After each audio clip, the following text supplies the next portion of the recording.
लोजपा रामविलास के राष्ट्रीय अध्यक्ष और जमुई के सांसद आज पटना में कृषि मेमोरियल हॉल में अनुसूचित जाति जनजाति प्रकोष्ठ की तरफ से आयोजित कार्यकर्ता सम्मेलन में शामिल हुए, जहां उन्होंने कहा कि आज़ादी के 75 वर्ष बीत जाने के बाद भी दलितों के हालात नहीं बदले हैं। इनकी शैक्षणिक, आर्थिक, सामाजिक, राजनीतिक विकास का दरवाज़ा सिर्फ संघर्ष के माध्यम से खोला जा सकता है। ज़रूरत है निरंतर प्रयास की। श्री पासवान ने कहा कि बिहार बदहाल हो गया है, दलित कंगाल हो गया है। 17 वर्षों के शासनकाल में नीतीश कुमार की सरकार ने दलितों को सिर्फ बांटने का काम किया है, इनके विकास के लिए कुछ नहीं किया। बिहार में दलितों की 3 करोड़ 16 लाख आबादी है। इसमें भारत के अनुसूचित जाति आयोग की रिपोर्ट के अनुसार 98% गरीबी रेखा से नीचे हैं। गृहविहीन व भूमिहीन इस दलित समाज जो सड़क, नदी, नहर, पइन, तालाब, अरहर, गैर मजरूआ जमीन पर गुलामी और बेबसी की जिंदगी जी रहा है। इनके राजनीतिक, सामाजिक, आर्थिक और शैक्षणिक विकास की बात चिराग पासवान करते हैं तो चिराग पासवान को तोड़ने का प्रयास किया जाता है, लेकिन हम टूटने वाले नहीं, झुकने वाले भी नहीं हैं। और आप सब लोक जनशक्ति पार्टी रामविलास मजबूत कार्यकर्ता साथी, मजबूत समर्थक है। और आप सबसे मेरी आग्रह अनुरोध करूंगा, क्या जिन जिन बातों का जिक्र आप लोग के समक्ष रखा जाए उसको गंभीरता से सुनना, समझना जरूरी है। इस बैठक के उद्देश्य को हम लोग कभी सफल बना पाएंगे जब आज यहाँ से इस मन से कही गई बातों को आप लोग गंभीरता से समझते हुए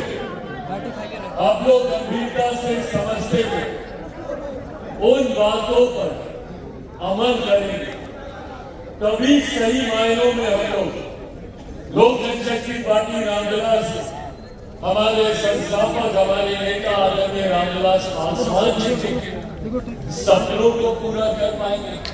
तभी सही मायनों में हम लोग डॉक्टर बाबा साहेब भीमराव अम्बेडकर जी के सपनों के समाज का, उनके सपनों के प्रदेश का, उनके सपनों के देश का हम लोग निर्माण कर पाएंगे।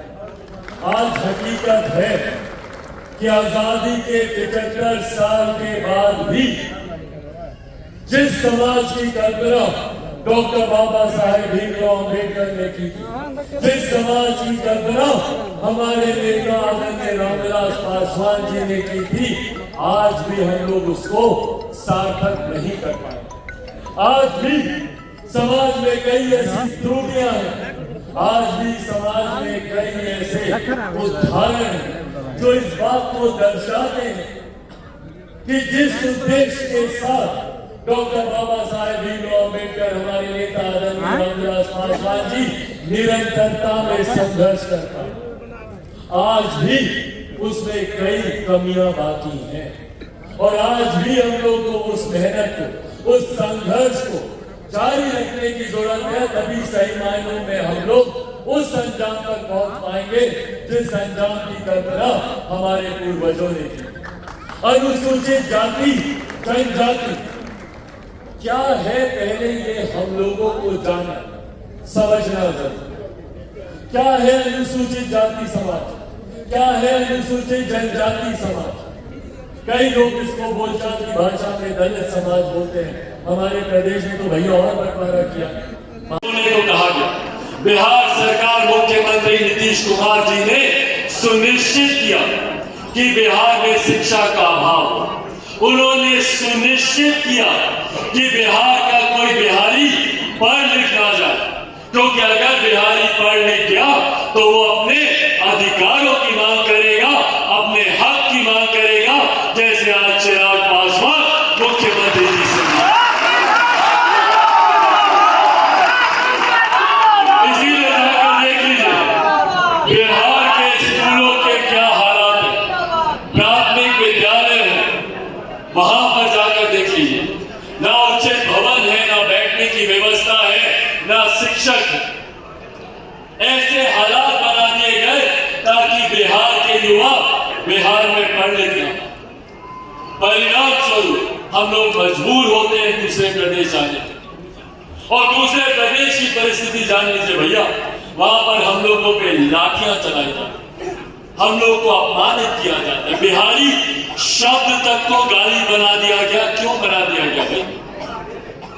आज की तारीख में हम लोगों के बच्चे, आप लोगों के भी घर परिवार से कोई ना कोई दिल्ली, बंबई, गुरुग्राम, बैंगलोर, नोएडा जाकर पढ़ाई कर रहा हो, पूछिएगा उनसे, बताने में बच्चे शर्माते हैं अपने स्कूल, अपने कॉलेज में कि हम लोग बिहार से, छुपाते हैं अपनी पहचान कि हम लोग बिहारी हैं। क्यों? क्योंकि बिहार की छवि को इस तरीके से राष्ट्रीय स्तर पर, अंतरराष्ट्रीय स्तर पर खराब कर दिया। कौन जिम्मेदार है भैया? पिछले 2 दशक से जो मुख्यमंत्री सत्ता में 18 साल से लगातार मुख्यमंत्री नीतीश कुमार जी बिहार की सत्ता में, और आज उनकी वजह से बिहार से पलायन करने को बिहार के युवा मजबूर है। और जब दूसरे प्रदेश जाते हैं तो बिहार की छवि इन्होंने ऐसी बना दी, बढ़ते अपराध को लेकर हो, बढ़ते भ्रष्टाचार को लेकर। एक ऐसा प्रदेश जो आए दिन सुर्खियां किस बात को लेकर बनता है भैया? सिर्फ इस बात को ना कि फलाना जिला में हत्या हो गई, वहां पर हत्या हो गई, यहाँ पर गला रेतकर हत्या कर दी गई, यहाँ पर महिला के साथ दुष्कर्म कर लिया गया, बच्ची के साथ दुष्कर्म कर उसके शव को पानी में बहा दिया गया। सिर्फ और सिर्फ अपराध को लेकर, भ्रष्टाचार को लेकर बिहार सुर्खियां बनता है कि पुल हवा से गिर जाता, यहाँ पर बाल चूहे बिगड़ जाते। इन तमाम चीजों को लेकर राष्ट्रीय स्तर बिहार और बिहारियों को अपमानित होना पड़ा। और यही कारण है कि बलान करके जो हमारे बच्चे बिहार से बाहर जाते हैं, वो अपनी पहचान छुपाते हैं, वो बताने से शर्माते हैं कि हम लोग बिहारी। और इसी पर बार बार मुख्यमंत्री नीतीश कुमार जी प्रहार करते हैं कि भैया बिहार में बेहतर शिक्षा ना। और उसके बाद दूसरा प्रहार उनका होता है हम लोगों के संगठित होने में। क्या कहा था डॉक्टर बाबा साहेब भीमराव अम्बेडकर जी ने? यही सीख हम लोग को दी थी ना कि हम लोग को संगठित होना। और क्या करते हैं मुख्यमंत्री नीतीश कुमार जी बिहार में? हम लोगों को और जाति में लोग बांटने का काम करते हैं, दलित को महादलित करने का काम करते हैं, पिछड़ा को अति पिछड़ा करने का काम करते हैं, ताकि हम लोग एकजुट ना हो।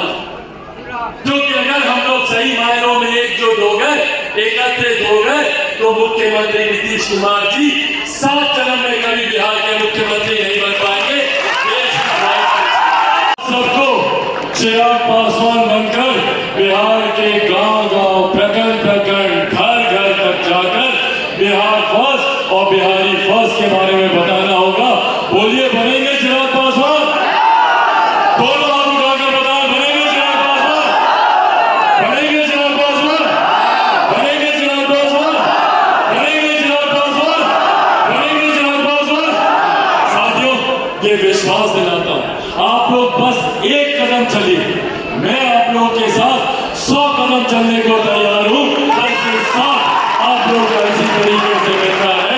आने वाले समय में हम लोग सही मायनों में एक विकसित बिहार का निर्माण करेंगे। इस संकल्प के साथ ये वादा अंत में आप लोगों से करके जाता हूं कि चिराग पासवान जब तक जिएगा आप लोगों के लिए जिएगा, चिराग पासवान जब मरेगा